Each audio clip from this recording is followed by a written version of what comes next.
I'm Matthias, and this year I spent more than $104,000 to run my Notion Consultancy. This much, to be precise. If you had told me this a few years ago, I would have told you you're crazy. But here we are. And in this video, I wanted to share a bit of context.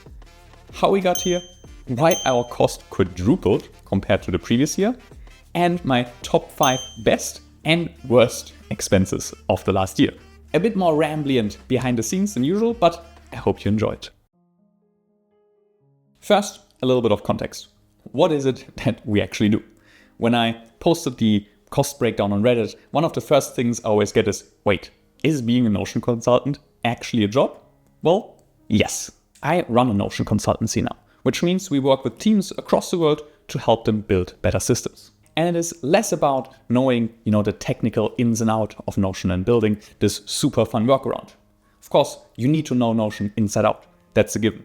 But a lot of the value from our work comes from listening to people's problems, right, with the way that they work, and then designing kind of tech-enabled solutions to help them with it. And a lot of it is about people, right, in the way they work and how you can help them adopt better habits, better systems, and better tools.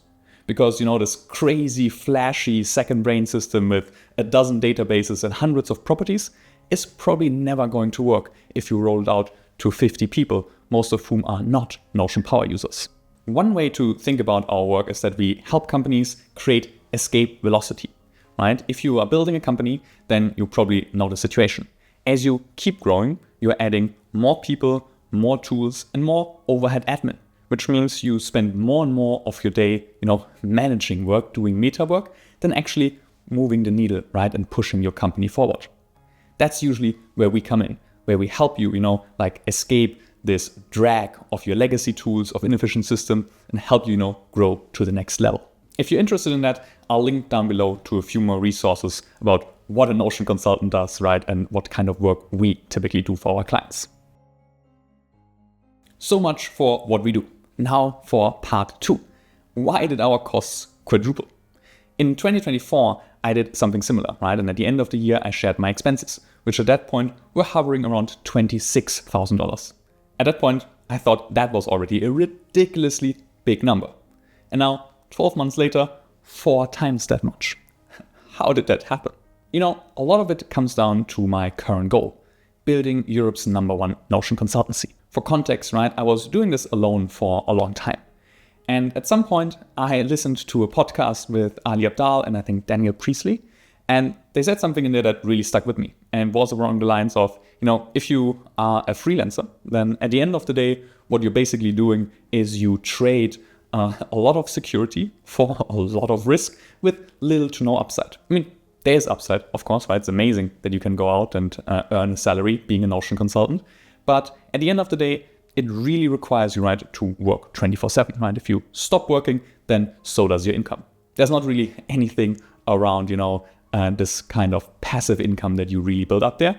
And you could have a similar situation, right, just working for a company. So the really interesting part, right, is if you go from just being solo to start building a team, a company, right, a business where the value is bigger than the sum of its parts. That quote really hit me at the perfect time because at the same time, I was getting a little bit bored with just doing Notion consulting. It was still super fun, but I was looking for the next challenge.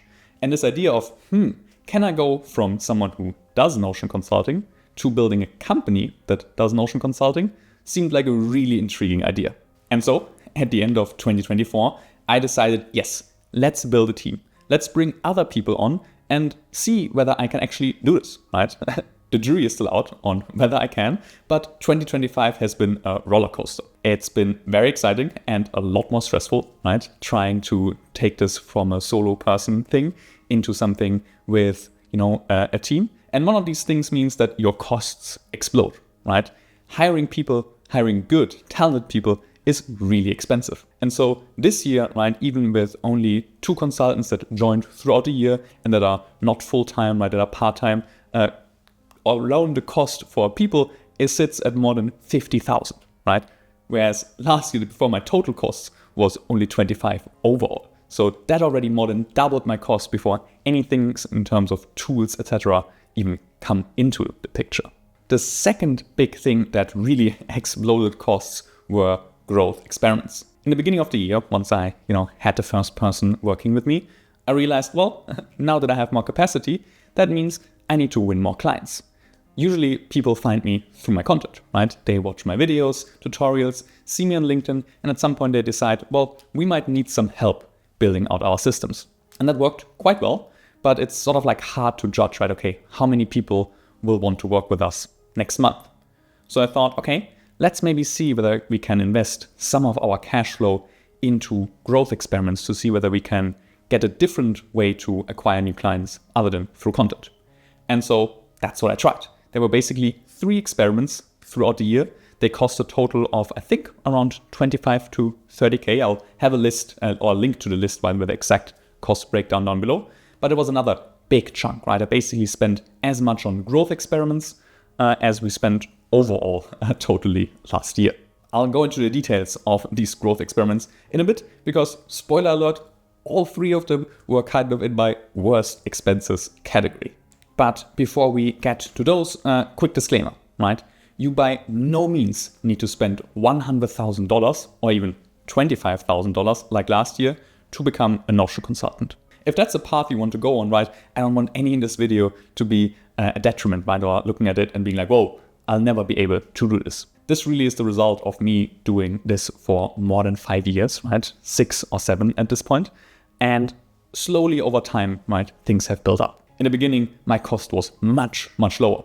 And only really in the last 2 years, right, things really exploded with me trying to, go from, okay, this is sort of a fun freelance thing to, hey, let's build a real company. So TLDR, I'm sharing this because when I was starting out, I found Ali Abdaal's videos on his cost breakdown, right? What does he actually earn and like how does he spend the money from the business on? Super, super helpful. And they were a great source of inspiration. So I also thought, let's be transparent, right? Let's share these things. So in case someone is listening and thinks, ooh, this is interesting, I also might want to do this, you kind of know how a similar trajectory could look like. And just to round out the picture, the revenue, of course, didn't also quadruple. I think we kind of not doubled, but yeah, somewhat doubled the revenue compared to the previous year. So the margin was cut in half, which is probably a side result, right, of trying to scale. We'll see whether we can improve that a bit again or whether it's just a part of growing the business. So in terms of our total earnings for the year, right, that is still outstanding with the revenue, but it's probably going to land somewhere between $280,000 to $300-something thousand dollars. And you might have seen a while ago my job description, right, when I was hiring for my second role for the junior Notion consultant. So currently the pay for those roles is 2,000 euros, right? So I do most of my math in dollars, right? So it's probably something like 2,400-ish dollars for the junior position with 20 hours a week. And it's 4,250 euros, so something around $4,800 for 30 hours a week job. The last year was a lot of experimenting and trying to figure out, okay, how does the business math actually work out, right? If you put people on projects and not just deliver them yourself. Because if you do it yourself, well, you just work until the end of the month, right? And as long as you make more than you earn, that's great. Now for the first time, I have to figure out really profitability, right? Like what projects actually make sense based on the amount of work that it takes us. So we'll try to narrow that in, right, a bit more over the next year. We'll fine-tune our positioning a lot more, right? We're working very hard on our offers to make sure we can deliver some great work to our clients there. And so that probably means that we will also then adjust the salaries of the consultants upwards once we know a bit better, okay, this is, usually the work that one consultant can deliver on a 20, 30 or 40 hour a week job. And this is sort of the revenue that they can generate in that. All right, time to rank our expenses. First up, the top 5 best expenses of 2025. Spot number 1 and 2 is kind of a shared spot, and it's basically people. Both the Notion consultants, right, that I brought onto the team, and my video editor, who's been with me now for 2.5 or even 3 years.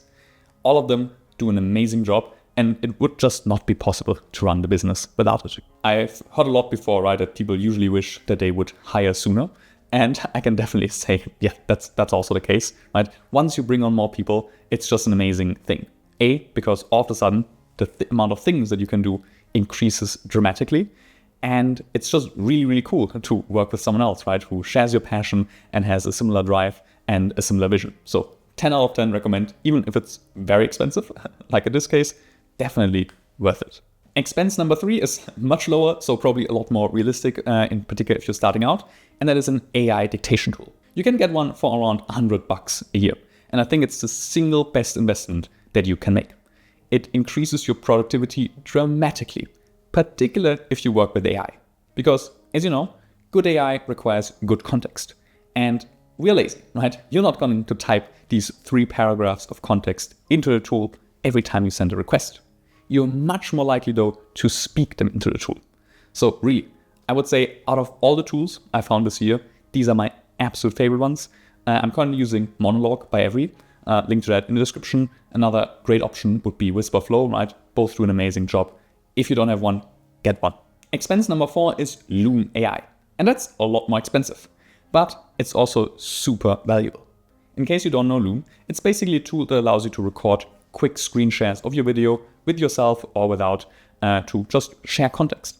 And it's absolutely invaluable if you work with any kind of software or you want to give feedback a lot better than just in writing. I always joke, I could probably run my Notion Consultancy without Notion, but I could definitely not run it without Loom. And last but not least, top expense number 5, and that would be Kit, my email newsletter tool. Now, this one is expensive. It's clocking in currently at more than $3,000 a year because we have an email list of around 37,000 subscribers at this point. And while last year I didn't have much time to really focus on, writing a lot of great emails, I absolutely love it. We have our evergreen sequences where we teach people about Notion. We have our welcome sequence. We have all the regular bi-weekly-ish newsletters. And it's still one of my favorite things, right? To sit down and write that. If you're not yet on it, make sure to sign up with the link in the description. We also have a bunch of free templates. But yeah, absolutely, hands down, the best email newsletter tool for creators. Now, one more quick honorary mention, and that would be Relay. Relay is one of my favorite recent finds in the world of automations. A lot of times, right, for client projects, we use Make and N8N, which are the most robust, most advanced AI builder, like no-code builders out there.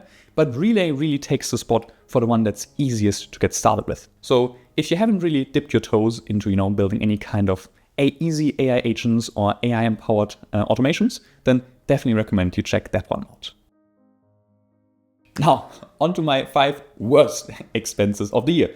And as I said, most of them are the 3 growth experiments. Mistake number 1 was the least expensive one, but also the most unnecessary. It was around like $2,500 for Google Ads. Because at some point I thought like, maybe it's just a good idea to drive more traffic to the website, right? I hadn't paid a lot of attention to it in a while. The traffic had gone down. And if you could get high intent people, right, to your offering, what better thing to do? The problem was, and that's sort of the red thread that you will see goes through all these growth experiments, it's not so much that Google Ads don't work, it's that I didn't have time to really figure it out. Doing content, delivering great client work, plus managing or trying to build a team took a lot of attention. So I didn't really have the time to get deep into what makes paid acquisition work, which meant I spent a bunch of money on Google Ads, right? With some tutorials, the ads were set up, yada, yada. But I didn't really build the funnel and the structure on the website, right? To turn any of these leads into potential clients.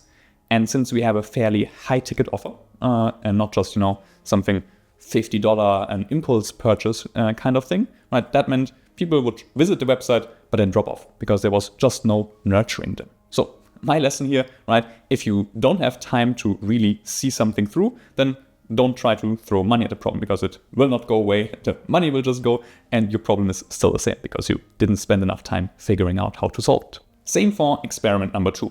That one was cold outreach. And I thought, I have a really fun idea.